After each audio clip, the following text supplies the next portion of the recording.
Mirëmbrëma për gjithë të nderuar shikues, nga unë dhe kolegu Harbi Aliaj do t'ju përcjellim edicionin qendror informativ.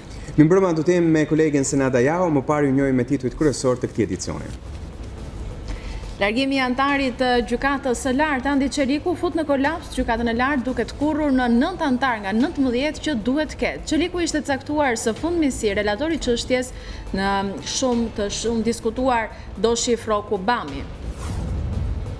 Një valigje është vërejtur e braktisur pranë murit të ambasadës amerikane. Forcat e policisë dhe specialistët xhenier kryen shpërthimin e kontrolluar prej cilit rezultoi se valigja ishte bosh. Në gjykatën e krimeve të rënda u lexua sot dëshmia e Klevis Doçit lidhur me masakrën tek zogu i parë. Gjykata kërkon që në seancë të dëshmojnë 7 holandez për vrasjen e Durim Sulkut në Holand. Kryeministri i vendit Edi Rama e konsideron platformën për bashkëqeverisjen me njerëzit e zakonshëm në shërbim të forcimit të institucioneve dhe të demokracisë dhe jo gjuetisht rigesh. Platforma mundson edhe thirrjen në interpelancë të kryeministrit dhe të ministrave. Shefi i policisë Katalonias akuzohet për kryer ngritje kundër shtetit. Sipas autoriteteve spanjolle, policia e Katalonias nuk ishte vepruar mjaftueshëm për t'i zbrapsur protestuesit. Çmimi Nobel për paqen është fituar nga organizata ndërkombëtare për ndalimin e armëve bërthamore. Trajneri kombëtare së Shqipërisë, Cristian Panucci, tha përpara ndeshjes me Spanjën se vlerëson skuadrën iberike por siguron se ai dhe futbollistët e tij nuk janë viktima, por do të ndeshen me kurajo.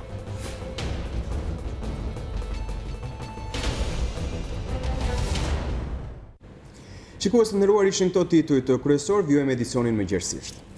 Largimi i antarit të gjykatës së lartë Andi Çeliku fut në kolaps gjykatën e lartë duke të kurrur në 9 antar nga 17 që duhet të ketë. Çeliku ishte caktuar së fundmi si relatori i çështjes së shumë diskutuar doshi Froku Bami.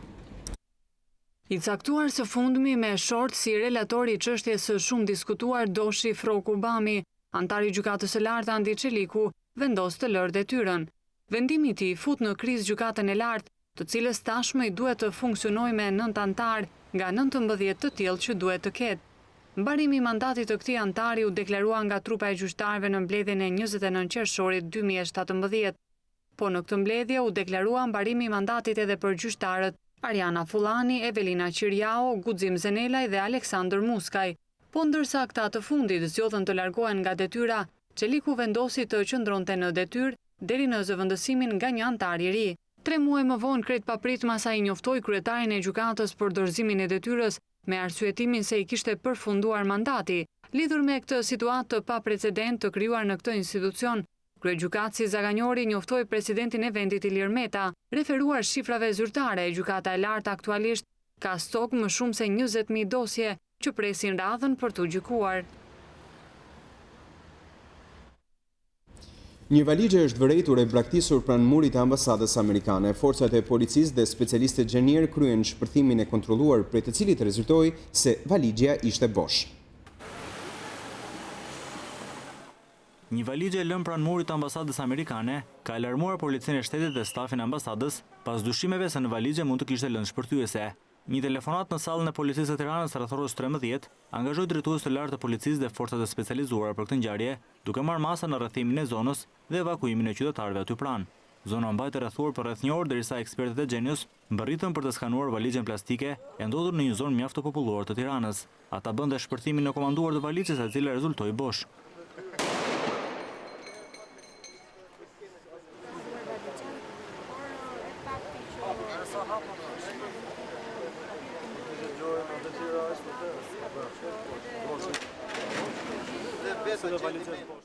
Zona ku është lënë valigja është e monitoruar nga siguria e ambasadës amerikane me kamera të cilësisë së lartë, gjë e cila do të bëjë të mundur edhe identifikimin e posëduesit të kësaj valigjeje. Të shumt kanë qenë dhe qytetarët të cilët pasi pyesin për praninë e shtuar të policisë në zonë dhe mësonin për një valigje të dyshimt, largoheshin në panik. Ndërkohë në po të njëjtën zonë pak vite më parë, policia ka gjetur një valigje të harruar, e cila rezultoi në pronësi të një studenteje. Sa kaq në policinë e Tiranës, telefonatat për valigje të dyshimta në zona të ndryshme të qytetit janë me dhjetra, të cilat kanë rezultuar në masë alarme të rreme.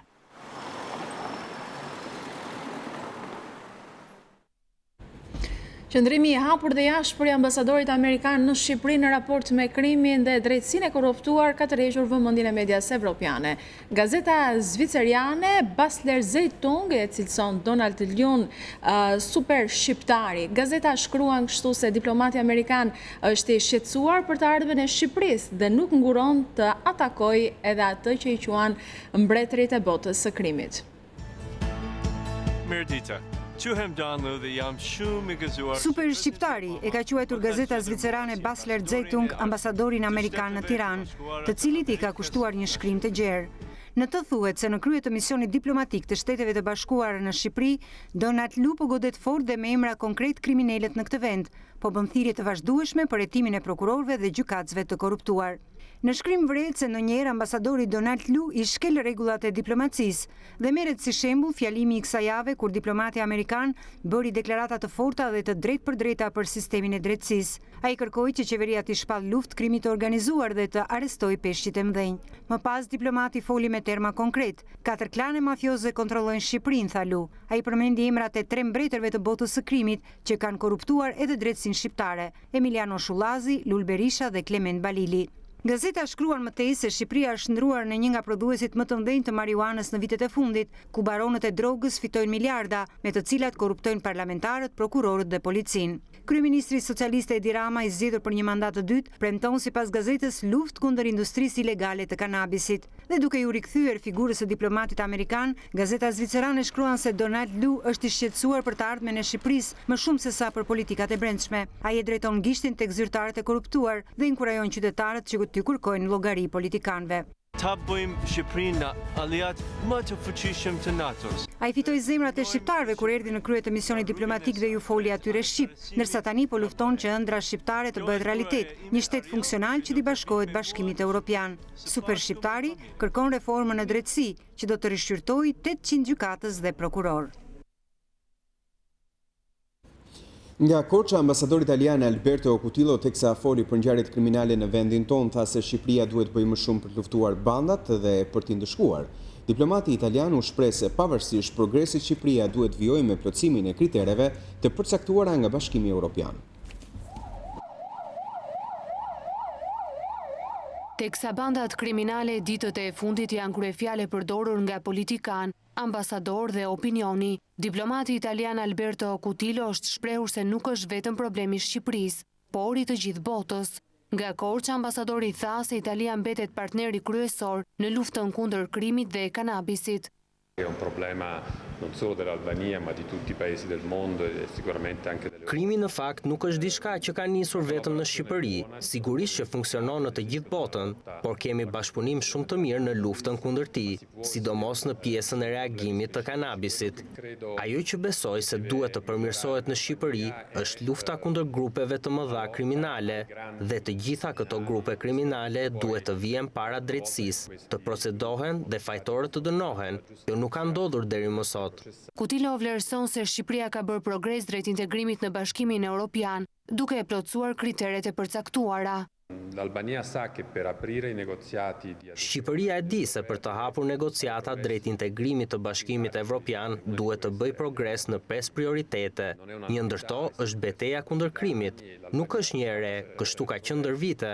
Shqipëria ka bërë progres, por disa vende kërkojnë që të bëhet më shumë progres. Ambasadori italian nuk preferoi të përgjigjej për procesin e vetingut, duke u shprehur se çështja nuk I përket atij. Shefja e operacionit ndërkombëtar të monitorimit zhvilloi një takim me anëtarët e komisioneve të vetingut dhe vëzhguesit e ONM-s. Përmes një postimi në Twitter, ajo shprehu besim të plotë se puna e tyre do të sjellë ndryshime pozitive. Në Bruksel, Calavera bashkëdrejtoi me zëvendës ministren e jashtme Erald Dacani takimin e 8 të Komitetit të Stabilizim Asocimit. Rezultatet që pritet të jap betingu kanë bërë optimiste numër 1 të ONM-s Genoveva Ruiz Calavera për integrimin e Shqipërisë në BE. Në Bruksel, Calavera takoi të gjithë ata që do të kalojnë në sit njerëzit e drejtësisë. Lajmin e ka bërë të ditur vetë shefja ONM-s përmes një postimi në Twitter. Krenaret e takoi të gjithë anëtarët e institucioneve të vetingut dhe vëzhguesit e ONM-s në Tiranë, besoi se puna e tyre do sjellë ndryshime pozitive. Po në Bruksel, Calavera mori pjesë në takimin e 8 të Stabilizim Asocimit Shqipëri BE. Vendi ynë është përfaqësuar në rang zëvendës ministrit të jashtëm. Komisioni Evropian përshëndeti përparimin pozitiv në të gjitha fushat, ndërsa theksoi nevojën për të parë rezultate të prekshme, kryesisht në reformën në drejtësi dhe procesin e vettingut.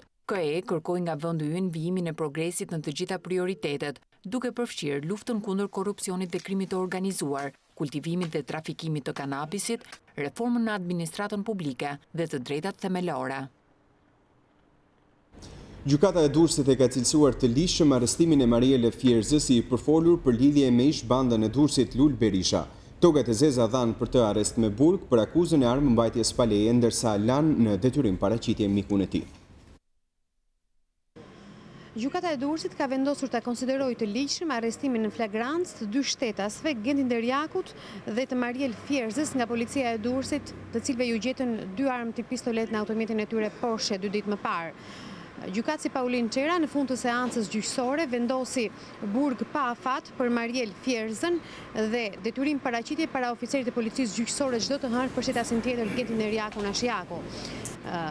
Në seancën gjyqësore prokurori i çështjes deklaroi se nga administrimi të gjitha provave materiale është vërejtur se shetasi Qendror, i cili ju gjet një pistolet në marsupial, kishte leje nga drejtoria e përgjithshme e policisë së shtetit, ndërsa personi tjetër i akuzuar për armbajtje pa leje, Mariel Fierza, nëpërmjet avokatit të tij mbrojtës deklaroi se armën tip pistolete kishte gjetur pasi kishte drekuar në një prej restoranteve Buzdetit. Armën e gjeta tek disa depozita uji.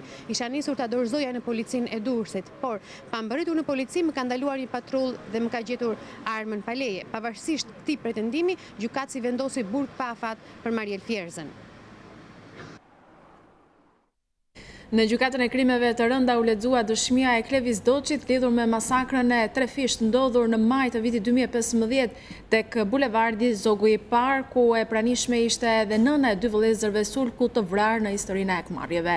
Gjykata kërkoi edhe dëshminë e 7 holandezëve për një tjetër krim që lidhet me këtë ngjarje, vrasjen e Durim Sulkut në Holland.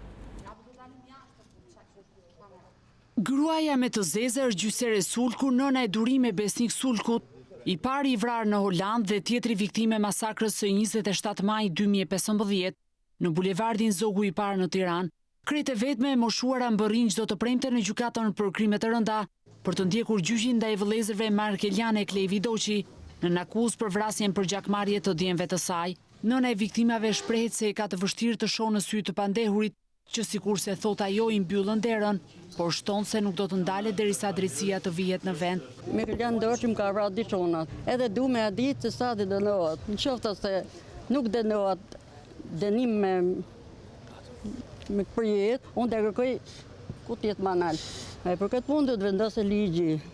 Që të ligji është i dobët, është i korruptu, unë atëherës mund të dërën për ta kërku. Kam bë dikru, më kam fik derën. Në të njëjtin proces gjykohet edhe Salvatore Leticia, i njohur ndryshe me novkën Piccolo Leticia, në akuzë për vrasjen e mentor Doçit, ky i fundi xhaxha i 2 vëllezërve të pandehur. E pyetur nëse e njeh italianin, gjysere Sulku shpjegon se ai ishte vëllagjaku me djemtë e saj. Çunat e mia kanë bë vëlla. Salvatore ka ardhur për ditëlindjen time. Ka ardhur për ditëlindjen e tonit vogël. Më herët në sallën e gjyqit, gruaja dëgjoi rrëfimin që Klevi Doçi kishte bërë përpara prokurorëve, fill pas arrestimit si një nga personat e përfshirë në masakrën ku mbetën të vrarë besnik Sulku, mentor Doçi dhe Gert Goxhaj. U ndodha rastësisht në ngjarje. Po udhtoja me makinë me vëllain Markelianin, përpara nesh ishte xhaxhai me makinë. Pam 2 persona që qelluan në drejtim të tij. Markeliani i përplasi me makinë, zbrita me të shpejtë dhe ju afrova xhaxhait, i preka pulsin. Ai ishte ende gjallë, të shtënat vazhdonin. Ai shpjegonte mëtej se i afërmi i tij, i cili i kishte shpëtuar një atentati, bënte përgjegjës për goditjen Durim Sulkun. Lidhur me vrasjen e këtij të fundit në Holland, Klevis Doçi foli për një premtim që i kishte bërë xhaxhait të ndjer. I kisha premtuar mentorit që nëse arrestohej si i dyshuar për vrasjen e Durim Sulkut, krimin do ta merrja unë përsipër. Duke menduar se xhaxhai është gjallë, vendosa të pranoj krimin e ndodhur në Holland, në të cilin nuk kam gisht. 3 ditë më vonë kur dola për mas sigurie në gjykatë, mësova se ai kishte ndërruar jetë. Gjykata ndërkohë vendosi të mos pranoj si prova proces verbalet e marrjes në pyetje të vëllezërve Doçi pa praninë e avokatit dhe që mbajnë firmën e ish zyrtarit të lartë të policisë Dritan Gjindoli, i arrestuar së fundmi për qëllime ekstradimi drejt Italisë. Në seancën e radhës, gjykata pritet të thërrasë 7 shtetas holandez për të dëshmuar rreth vrasjes së Durim Sulkut në Rotterdam. Familja më e përfolur në Elbasan, ajo e çapjeve e cila ndër vite është përfshirë në disa përplasje të armatosura, ku kanë mbetur edhe viktima ju është drejtuar në një mesazh të gjithë mediave në vend, ku kërkon të thuhet e vërteta. Në mesazhin e dërguar nga Ardian dhe Ermira Çapja thuhet se është koha që media të marrin përgjegjësinë e së vërtetës, por vetë nuk japin ndonjë version për atë që pretendojnë se është e vërtetë. Media të mos spekulojnë me të vërtetën pasi deri tani kemi vuajtur nga shtërmërimet e së vërtetës në të kaluarën. Ka ardhur koha që media të marrin përgjegjësinë e së vërtetës. Me respekt, Ardian dhe Ermira Çapja thuhet në letrën e Çapjeve. Mesazhi vjen pas incidentit të ndodhur pranë tregut agro-ushqimor ku një makinë e blinduar përplasi mjetin e policisë së zëvendës drejtorit të policisë. Ngjarja risollin vëmendje edhe një herë konfliktet e vjetra mes disa fiseve në Elbasan, mes tyre edhe familja Çapja. Policia e Lezhës ka arrestuar 2 vëllezër si autor të dyshuar të vrasjes së 47 vjeçarit Genci Mihillaj. Ngjarje kjo e ndodhur një vit më parë. Operacioni koduar One Year ka strukturat e sektorit për krimet e rënda të policisë së Lezhë në bashkëpunim me FNSH-n Tiranë arrestoi 2 vëllezërit, Lin Mujeci 38 vjeç dhe Kreshnik Mujeci 30 vjeç, të dy banues në Torovic. Ndërhyrja e policisë u bë gjatë orëve të natës, ndërsa 10 efektiv kishin rrethuar zonën dhe banesën ku vëllezërit u arrestuan. Këta të fundit dyshohen si autor të vrasjes së 47 vjeçarit. Ngjarja ndodhur më 6 shtator të 2016 në fshatin Mali i Jushit në Shkodër. Përplasja mes dy fiseve, Mujeci dhe Mihillaj, e ka zënë fillën nga një konflikt i çastit në fshatin Torovic.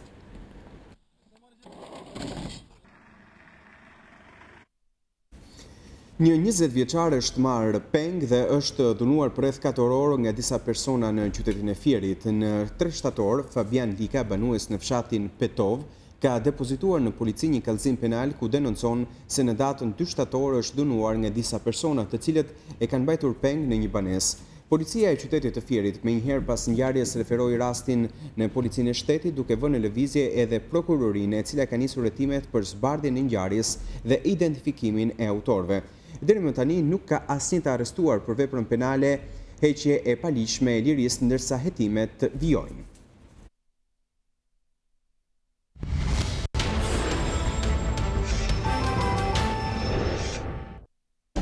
Kryeministri i vendit Edi Rama e konsideron platformën për bashkëqeverisjen me njerëzit e zakonshëm në shërbim të forcimit të institucioneve dhe demokracisë dhe jo gjueti shtrigash. Platforma mundson edhe thirrjen në interpelancë të kryeministrit dhe ministrave.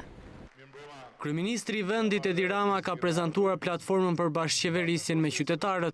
Në një takim tek Pallati Olimpik, Rama e ka quajtur platformën si shumë të rëndësishme. Duke ju përgjigjur kritikave, ai tha se ajo nuk do të shërbejë si gjueti shtrigash, pasi denoncuesit do të jenë të identifikuar dhe se nuk cënon asnjë institucion kushtetues.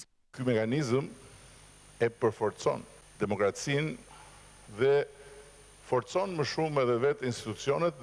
Ky mekanizëm nuk anashkalon asnjë mekanizëm kushtetues, por jep në dorë çdo njeriu, çdo qytetari për të qenë pjesë e procesit bashkëqeverisjes dhe vendimarrjes, pranon vetëm antar dhe antare real me identitet të verifikuar. Por si do të funksionojë platforma e bashkëqeverisjes me qytetarët? Rama tregon detajet. Një grup i tërë njerëzish që do të ndjekin në kohë reale çdo opinion, kërkesë, ankesë dhe do të bëjnë verifikimin në një afat përcaktuar të gjitha atyre ankesave që lidhen me persona apo me zyra ose institucione të caktuara.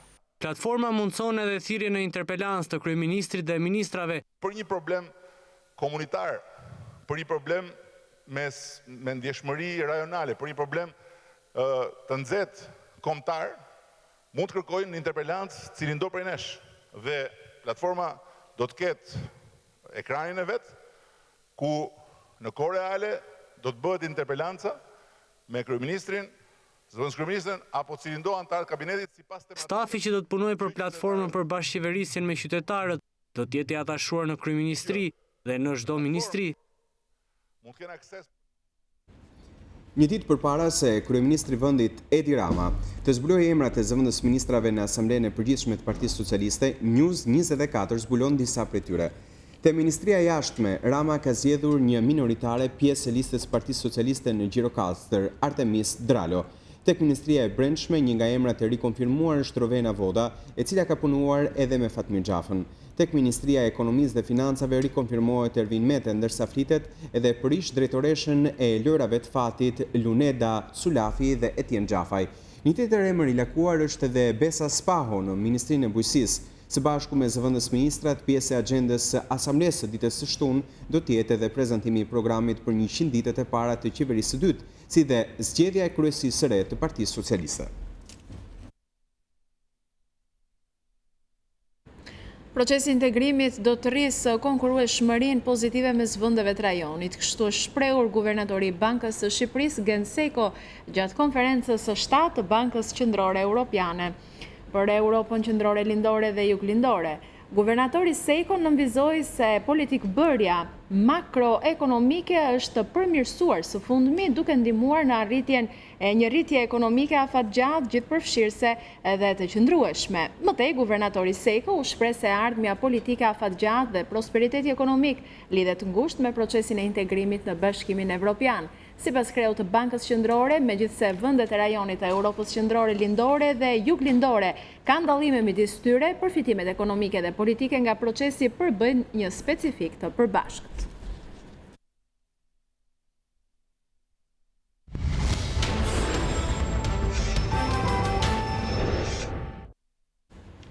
Tre apartamente me një vlerë prej 200.000 euro janë sekuestruar nga prokuroria e rrethit gjyqësor Vlorë pasi dyshimeve nga organi akuzës ngriti mbi krimin e pasurisë. Tre apartamente në një zonë të ujit të ftohtë dhe 2 në lagjen Pavarësia janë në pronësi të shtetas me iniciale ER që rezulton se ka ushtruar aktivitetin kriminal të prostitucionit në Belgjik.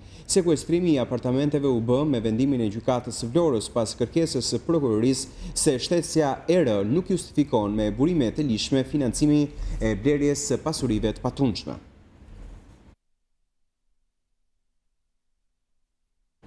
Ministri e Energjisë dhe Infrastrukturës Damian Gjiknuri, shoqëruar nga Ministria e Kulturës Mirela Kumbaru, zhvilloi një takim me banorët e Himarës, banesat e të cilëve preken nga prishja në kuadër të projektit të rivitalizimit të qendrës së qytetit. Dëgjesa publike me banorët u zhvillua pa incidente, por nën masa trepta sigurie pasi u vure një shtim i forcave të policisë së Vlorës. Në dëgjesën publike morën pjesë edhe kreu i Omonjas, Vasil Bollano, dhe ish kandidati Fredi Beleri. Në Himar kanë qenë të pranishëm edhe disa deputeta Gimi të Artë, mes tyre Nikos Kuzilos. Disa banor kërkuan të hynë në takim, por nuk u lejuan pasi ishte përcaktuar paraprakisht një përfaqësi që do të merrte pjesë në takimin e parashikuar. Himara e Krishterë nuk do të skllavërohet. Larg tokës tonë oligarkët dhe mafia ishin disa prej pankartave me të cilat banorët pritën ministrin Gjiknuri, i cili në fund të takimit tha se do të dëmshpërblehen sipas legjislacionit në fuqi. 22 objekte preken nga plani urbanistik në Himar. Është vendosur që projekti të vazhdojë, por njëkohësisht të gjithë banorët e prekur, qofshin këta me ndërtime apo qofshin këta që kanë troje apo toka, do të kompensohen sipas legjislacionit fuqi. Banorët e panë këtë shumë pozitive, pra pjesën, po tash aty brenda ka dhe individ që përfaqësojnë parti politike, përfaqësojnë shoqata të caktuara. Kuptohet Himara ka probleme më të mëdha me pronësitë, dhe këtu nuk duhet ju them gjithë qytetarëve që çështjet e pronësisë së Himarës, si shumë vende të tjera të Shqipërisë, po sidomos në Himar, do të trajtohen në vitet në vijim. Ajo çka po flasim tani është për një projekt konkret për zhvillimin e qendrës së Himarës që ndikon për gjithë komunitetin. Himara do të jetë një vend më i vizitueshëm, pra komuniteti himariot i kësaj bashkie do të profitojë më shumë nga investimet që do bëjë qeveria. Kur pritet nisja e zbatimit të këtij projekti dhe çfarë përfshin ai? Do të nisi mbas edhe identifikimit të problematikave të fundit dhe projekti përfshin ndërtimin e shëtitores, zgjerimin e disa hapësirave publike, gjithçka është në interes publik. Nuk bëhet fjalë për projekte private. Sigurimi i ambienteve të përshtatshme për fëmijët në sistemin parashkollor po merr zgjidhje në kryeqytet. Kryetari i Bashkisë Erion Velia i ka dhënë lajmin e mirë se përveç marrjes me qira, bashkia po planifikon edhe ndërtimin e 16 shkollave të reja që përfshin edhe çerdhet. Problemi i çerdeve për fëmijët në zonat e mbipopulluara në kryeqytet po merr zgjidhje. Nga komuna e Parisit, kryetari i Bashkisë së Tiranës Erion Velia i ka dhënë lajmin e mirë se krahas investimeve në ndërtimin e çerdeve dhe kopshteve të reja, do të merren edhe hapësira të tjera me qira për t'i vënë në dispozicion të fëmijëve. Ne kemi filluar të shohim në qytet nëse mund të marrim direkt me qira godina që tashmë janë të përshtatura si shtëpi të mëdha për të transformuar pastaj në çerdhe 2 ose 3 katëshe. Kështu që ne do të vazhdojmë një proces skautizmi në gjithë qytetin për të gjetur në zonat ku ne kemi kërkesën më të lartë banesa të ngjashme, pra shtëpi të ngjashme që mund të konvertohen me pak punë në çerdhe apo në kopshte. Në një periudhë më afatgjat, bashkia po planifikon që të sigurojë ambientet për arsimin parashkollor përmes ndërtimit të tyre në shkollat e reja. Është që në gjithë shkollat e reja që ne do të bëjmë me procesin e 16 shkollave, ne do të kemi dhe arsimin parashkollor, pra një pjesë, një seksion i shkollës do të ndahet veç, kryesisht për çerdhe dhe për kopsht, dhe pastaj i gjithë cikli vërtet ndodh brenda një godine, por me trajtim të veçantë dhe me kategori të veçanta.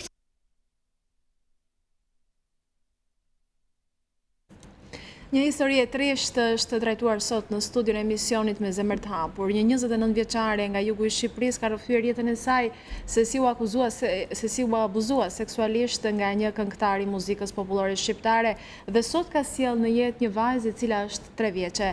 Për më tepër ndiqni kronikën. E paragjykuar, e vetmuar dhe me një vajzë 3 vjeçare, të cilën nuk do ta braktisin në jetimore, një 29 vjeçare nga një qytet i jugut ka marrë guximin të jetë pjesë e një studio televizive në moderimin e Visa Ametit.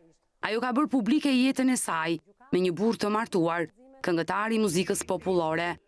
Ajo pretendon se është abuzuar seksualisht nga ai, baba me 3 fëmijë, e më pas ka sjell në jetë vajzën, e cila është aktualisht 3 vjeç.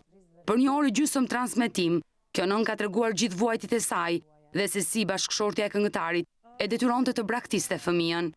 Jam penduar vetëm që nuk tregova se çfarë ndodhi. Nuk tregova se çfarë ndodhi. Dhe besoj duhet jetë diçka e rëndë që ka ndodhur. Është shumë e rëndë. Thamë që s'duam të lëndojmë njeri, unë këtu kam ardhur për vajzën. Sa zgjati kjo lidhje juaja? 9 muajt e shtatzanis edhe nuk isha lidhje, që unë ta doja me ata apo të më donte muaj. Nuk e shpjegoj dot. Ka pasur abuzime mbi ju? Po. Është abuzim. Edhe ishte nënkuptueshme. Nga kjo histori u prek dhe pjesa e panelit, ku avokatja Gjojnela mori përsipër gjithë shpenzimet dhe çështje gjyqësore për njohjen e atësisë, ndër të tjera për studion e Hametit, drejtoresha e shërbimit social të qytetit nga Vjen Historia mori përsipër paketat ushqimore, si dhe më e rëndësishmja, 29 vjeçares ju ofrua dhe një vend pune, ku do të ketë mundësi të paguajë qiran dhe mbi të gjitha të përmirësojë kushtet e jetesës.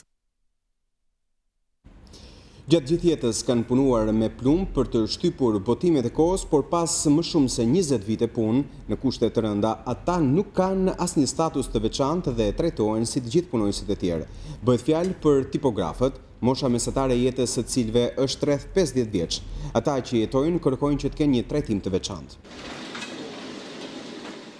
Njihen si minatorët e mbi tokës, për shkak të shkallës së vështirësisë së profesionit të tyre, por prej vitesh ata nuk përfitojnë asnjë status apo pension të dedikuar. Shumica prej tyre nuk e kalon 50 vite jetë, për shkak të punës së tipograf në shtypshkronjat e kohës, ku prania e plumbit gjendet dhe në trupat e tyre.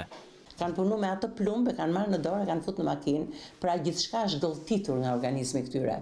2 prej tipografëve të kohës tregojnë kushtet ku kanë punuar dhe vetmin e madhe që përjetojnë nga struktura shtetërore. Unë kam ngeli vetëm në gjithë kolegët e mi që vjen keq për ta, kam vdekur pa pension. Kemi qenë vetë i 4, vetëm unë kam ngelur në këtë profesion. Një 34 vjet punë dhe kam punuar 20 vjet në plumb dhe nuk më gjinet adresa tek librat e sigurimit shoqërore. Shtypshkronja ka qenë minjere mbi tokës. Ka qenë me status veçantë. Ne kanë nxjerrë në një status që sikur unë për shembull zanati im nuk gjinet, sikur unë kam punuar me UFO-t. Neve na kapte dhe ligji 93-shit, edhe ligji 83-shit, edhe ligji 70-s. Ne në këtë profesion shumë të vështirë nuk na janë përfillur asnjë lloj veprimi, domethënë. Presidenti e sindikatës së tipografëve Iqmet Daja kërkon statusin për rreth 150 punonjësit e mbetur gjallë që të marrin pension që në moshën 50 vjeçare. Këto kanë bërë format për të bërë shkronjat, kanë derdhur pra plumbi në forma, kanë shkrirë plumbin, e kanë derdhur dhe më pas kanë punuar në për disa lloje makinash që ishin shumica dominante në atë periudhë në Shqipëri, që ishin makinat linotype, të cilat punonin vetëm me plumb, me shkronja të derdhura në plumb. Plumbi shkatëron indet e trurit, plumbi shkatëron kockat e njeriut, plumbi shkatëron mushkrit. Të shkojnë në mjalduri dhe punojësit e ambasadës dilin me elemente plumbi në gjak. Nga analizat. Sepse kur bëshin kontrollet, plumbi kishte deportu kaq shumë ato avujt e plumbit kur treteshe, sa që sëmureshin dhe punëtorët e ambasadave. Urgjentisht të shikohet dhe të jipet pensioni i parakoshëm, do me thonë të futen në kategorinë e parë, si proces pune, dhe të marrin pensionin që në moshën që i takon, si që i takon dhe minatorëve. Tipografët me plumb kanë punuar deri pas viteve 2000, megjithëse kjo teknologji nuk është më e lejuar, ndërkohë shumica e këtyre punonjësve kanë ndruar jetë, duke mos marrë asnjë ditë pension nga mundi i tyre në disa vite në kushte të rënda pune. Edhe pse punonjësit e mbetur kërkojnë të drejtat e tyre, ata nuk janë pritur nga askush për të dhënë zgjidhje problemit, dhe aq më tepër tani që nuk ka një ministri pune për trajtimin konkret të shqetësimeve të tyre. Mësuesit që rezultuan dobët nga testimi që bën për identifikimin e nevojave do t'i nënshtrohen një trajnim intensiv gjatë 3 muajve në vijim. Ministri i Arsimit deklaroi se duke njohur dobësitë e mësuesve në sistem do t'investohen për t'i rritur profesionalisht dhe për të marrë më të mirën prej tyre në dobit të nxënësve. Mësuesit që dolën dobët në disa fusha të mësimdhënies, nga provimi që Ministria e Arsimit zhvilloi pak më parë, brenda këtij viti do të trajnohen. Ministra Nikola paralajmëroi se ky trajnim nuk do të bëhet më si dikur duke shitur dhe bler kredite, por nga një sistem i ngritur nga specialistët e fushës dhe pedagogët e universiteteve.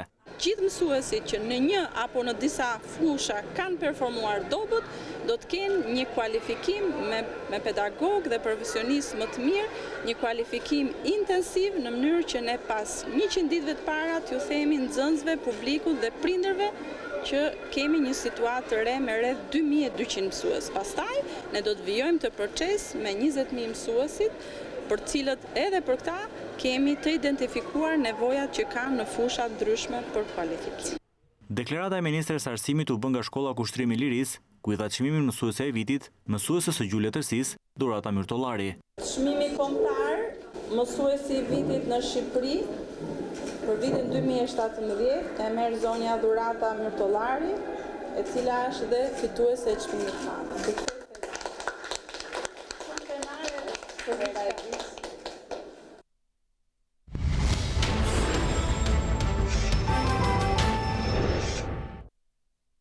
Gazetari Alfred Peza vjen me një libër artistik, Sara, nga Mapo Editions. Romani është një histori e rrallë e gruas së mistershme, Sara Bloshmit, e cila për shumë kënd solli qytetërimin dhe shijen e lirisë në Shqipërinë e viteve 20. Peza në gjurmimin e jetës së saj identifikon Shqipërinë e lindjes dhe perëndimit. Kushdo fliste për Sarën, ishte vajza më e adhuruar e qytetit. Aristokratja enigmatike e kohës së zogut kishte hiret e një femre jofshëse në Tiranën e viteve 20. Ajo ishte mbesa e Ismail Qemalit e rritur në sallonet e Stambollit dhe Parisit dhe më pas jetoi në Shqipërinë e fillim shekullit të 20. Sara Bloshmi nuk mund t'ju shpëtonte syve të askujt, madje as të mbretit zog që siç thuhet pati një histori dashurie me të. Përmendet edhe në letrat e diplomatëve të huaj si gruaja e parë myslimane që në ballon e vitit të ri kërceu në publik me fustan të shkurtër foxtrot me pasion dhe me hov, deri përtej mesnatës. Ishte një akt i pashembull të revolucionar në një vend ku ende sundonte ligji islamik dhe kanuni. Në gjurmët e jetës së saj ka rënë gazetari dhe publicisti Alfred Peza, i cili vjen me një libër artistik të botuar nga Uet Press. 5 vite punë kërkimore në për arkiva e dosje pothuajse 100 vjeçare janë përmbledhur në romanin e tij të parë. Ngjarjet në roman janë vendosur në një kontekst të caktuar historik, marrëdhëniesh me personazhe real. Sara në roman nuk trazon vetëm mendjen e mbretit të shqiptarëve, por edhe të Fajkonicës. Autori thotë se romani është pjesë e triologjisë. Faleminderit gjithëve, jeni aq shumë sa e para gjë që më shkoi mendje ishte edhe thoni pastaj se si i bën lekët Fredi. Sara Bloshmi u bë e para femër në Shqipëri e 100 viteve më parë që të sillte një element shumë perëndimor, shumë civilizues në jetën e Shqipërisë. Ky libër është pjesë e një projekti triologjik ku pas Ahmet Zogut do të pasohet besoj vitin e ardhshëm me një libër për Enver Hoxhën dhe më pas për një lider shqiptar të pas 90-s të epokës së pluralizmit, sepse në këtë mënyrë unë dua që nëpërmjet 3 personazheve politik më të rëndësishëm ose jo të historisë së Shqipërisë të shpjegoj sipas meje historinë e vendit tonë. Sipas Pezës, romani është filmi një Shqipërie të jashtëzakonshme në një periudhë të jashtëzakonshme dhe me personazhe të jashtëzakonshëm, që do të na mungojë dhe se tani kemi një mundësi të re për ta shpëtuar këtë pjesë të historisë.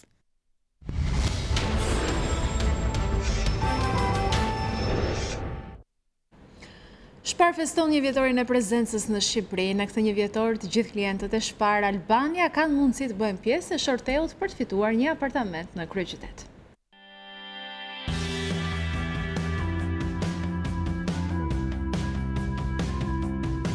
Që prej një viti në mbështetjen e grupit Balfin, gigantit ndërkombëtar i supermarketeve, solli në tregun shqiptar standardin dhe cilësinë e produkteve më të mira europiane. Gjatë këtij viti, Shpar ka ofruar zgjedhje të larmishme, produkte unike, me origjinë gjermane, italiane, austriake, siguri në produktet ushqimore, super oferta dhe me skema shpërblyese. Në një vit, Shpar zgjeroi prezencën në 9 qytete të Shqipërisë, si në Tiranë, në Durrës, Elbasan, Vlorë, Pogradec, Sarandë, Gjirokastër, Shkodër e Lezhë, me formatet e 4 hipermarketeve dhe 26 marketeve Shpar. Fushata e një vjetorit është konceptuar si një festë e vërtet, e cila do të zjas deri në datën 15 tetor, ku të ftuar do të jenë të gjithë konsumatorët shqiptar. Janë përzgjedhur qindra produkte nga më të preferuarat e klientëve për t'i ofruar me çmimin më të mirë të vitit. Do të ketë aktivitete, degustime produktesh vendase dhe të huaja, lojra argëtuese për fëmijë dhe shumë dhurata. Në këtë një vjetor, të gjithë klientët e Shpar Albania kanë mundësi të bëjnë pjesë e shorteut më të madh. Bli në Shpar, fito një apartament. Apartamenti është në Tiranë, në një nga rezidencat më të mira Tower Bridge 3, nga Orion Construction. Grupi Balfin dhe Shpar Albania planifikojnë që brenda vitit 2018 të zgjerojnë aktivitetin dhe me 20 dyqane të reja, për të qenë më afër konsumatorit në të gjithë Shqipërinë, me produktet dhe çmimet më të mira në treg.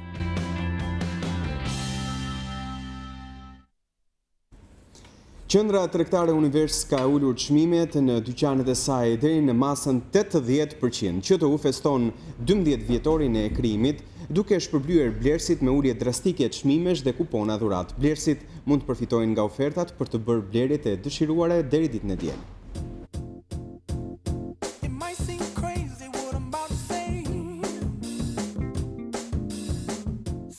QTU e para qendër tregtare në vend feston 12 vjetorin e krijimit të saj. Festa do të vijojë deri ditën e diel më 8 tetor me uljet fantastike që tashmë janë kthyer në traditë. Përgjatë gjithë fundjavës QTU do të vazhdojë me ulje deri në 80% në të gjitha dyqanet dhe markat e qendrës dhe për çdo blerje mbi 5000 lekë QTU shpërblen klientët e saj me një kupon dhurat prej 1000 lekësh, me të cilin mund të bëni blerje në Xhampo. Kuponi përfitohet për një blerje minimale në Xhampo në vlerën 5000 lekë. Me qindra vizitor po mbrinë në QTU për të përfituar si askund tjetër, pasi fundi sezonit është koha më e mirë për të bërë blerje të zgjuara. Rekord në shitje shënon Mango, dyqani fëmijëve Okajdi, Geox si marka më e preferuar me këpucë, ndërkohë që shitjet më të mëdha në Neptun shihen në produkte si televizor, elektroshtëpiake të vogla, lavatriçe të tjerë, me ulje që variojnë nga 15 deri në 50%.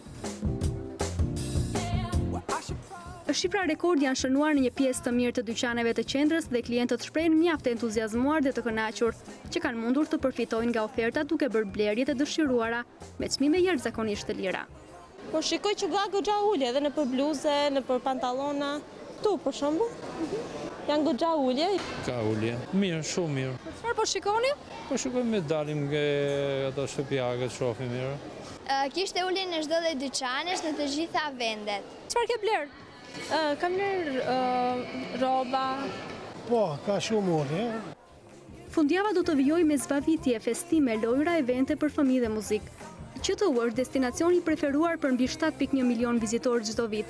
Dhe në planet e afërta është edhe ridimensionimi i qendrës, i cili do t'i shtojë edhe një kat më shumë, si dhe një numër akoma më të madh dyqanesh dhe markash të reja ndërkombëtare.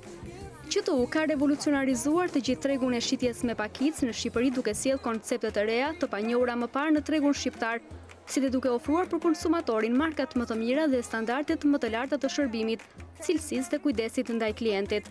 Qendror është pjesë e grupit Balfin, grupit më të madh të investimeve në Shqipëri dhe një ndër më të mëdhenj në rajon. Qendra do të jetë e hapur deri në orën 22.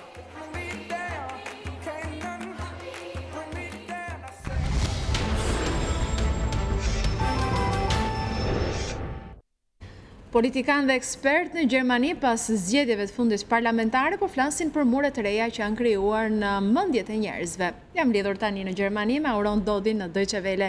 Auron, përshëndetje. Janë kaq të tronditur në Gjermani për fitoren e konsiderueshme të Partisë Populiste të Djathtë AFD sa flasin për ndarje e mure? Përshëndetje. Po. Nuk ka ndodhur në 50 vitet e fundit që një parti populiste e djathtë me një qëndrim të zbutur ndaj epokës hitleriane kundër fesë islame, skeptike ndaj të huajve, të hyjë në Bundestag dhe të bëhet forcë e tretë politike me 92 deputet. Shoku është kaq i madh sa asnjë nga grupet parlamentare nuk dëshiron të ulet pranë AFD-s në sallën e Bundestagut, në organizimin e vendeve në Bundestagun e ri. Dhe personalitetet gjermane kanë nisur të vënë emrin që kanë gjërave. Pra ka nisur ajo për cilën shquhet Gjermania, analizimi rrënjësor i fenomeneve. Ishte presidenti i ri i Gjermanisë, Frank-Walter Steinmeier, që në ditën e ribashkimit të Gjermanisë në 3 tetor zgjodhi që të mos bëj paratë suksesesh, për shembull për gjendjen ekonomike të mirë të Gjermanisë. Por me fjalë të pazakonta të qarta për një president mbipartiak gjerman, tha se në Gjermani ka mure të reja, që tani nuk ndajnë vendin, por ndajnë popullin. Dhe kërkoi si nga qytetarët, ashtu edhe nga politikanët, që të mos lejojnë që dallimet të kthehen në armiqësi. Auron, çfarë duhet të bëjnë ndryshe qytetarët dhe politikanët që ndarjet të mos kthehen në armiqësi? Të flasin më shumë me njëri tjetrin, të debatojnë për diferencat. Kjo që propozoi presidenti gjerman duket e përmirësueshme në Gjermani. Pasi vitet e fundit, debati mund të kishte qenë më i hapur. Steinmeier përmendi edhe temën më të rëndësishme të debatit, migrimin. Gjermania duhet të krijojë më në fund rregulla, tha ai, që të mundsojnë ardhjen legale të refugjatëve. Me këtë ai kishte parasysh nevojën për një ligj migrimi në Gjermani. Çdo të thotë sot të jesh gjerman, pyeti mëtej presidenti. Do të thotë që të pranosh historinë gjermane dhe vlera demokratike. Këto duhet i pranojnë edhe imigrantët. Po ashtu dhe AFD-ja, të cilën Steinmeieri e nënkuptoi pa e përmendur me emër. Për një copëzim me ndarje të zgjedhësve kanë folur këto ditë edhe ekspertët gjerman. Cilat janë përfundimet kryesore, Auron, për këtë? Po, në radhë të parë ka tërhequr vëmendjen një studimi pazakontë i gjerë i fondacionit të njohur Bertelsmann. Për të janë pyetur 10.000 gjerman në 621 zona përfaqësuese votimi. Studimi flet për një vit të re konflikti midis skeptikëve të modernizimit dhe mbështetësve të modernizimit në Gjermani. Kjo pasqyrohet në copëzimin e elektoratit. AFD-ja u ka marrë zgjedhës kryesisht partive konservatore unioniste, dhe sipas studimit ja ka marrë pikërisht nga mesi i shtresës së mesme. 20% e shtresës së mesme kanë votuar për AFD-n, një rezultat mbi mesataren. Disa ekspertë shpjegojnë këtë me frikën e shtresës së mesme se do të rrezikohet nga dyndja e migrantëve. Ose siç e shprehur një qytetar përballë vërshimit të migrantëve, kur përballen me pak mjerim, kam prirjen të ndihmoj. Kur mjerimi bëhet i paskajshëm, në radhë të parë shoh që të jem vetë mirë. Auron, cili është propozimi i fondacionit Bertelsmann, si mund të rifitohet mesi i shoqërisë gjermane? 87% e gjermanëve votuan në zgjedhjet parlamentare pro-demokracisë. Kjo përsëritet disa herë këto ditë. Po fondacioni Bertelsmann kërkon që si konservatorët unionistë, ashtu dhe socialdemokratët të ndërmarrin aktivitete në shtresën e mesme të shoqërisë. Pjesa e ulët e shtresës së mesme në Gjermani, bashkë me punëtorët, tradicionalisht kanë qenë klientele socialdemokratëve. Por hera e fundit që socialdemokratët i bën për vete këto segmente të shoqërisë ka qenë në vitin 1998. Kur zgjedhjet i fitoi kancelari Schröder dhe të gjelbrit. Që atëherë shtresa e mesme ka votuar kryesisht për konservatorët.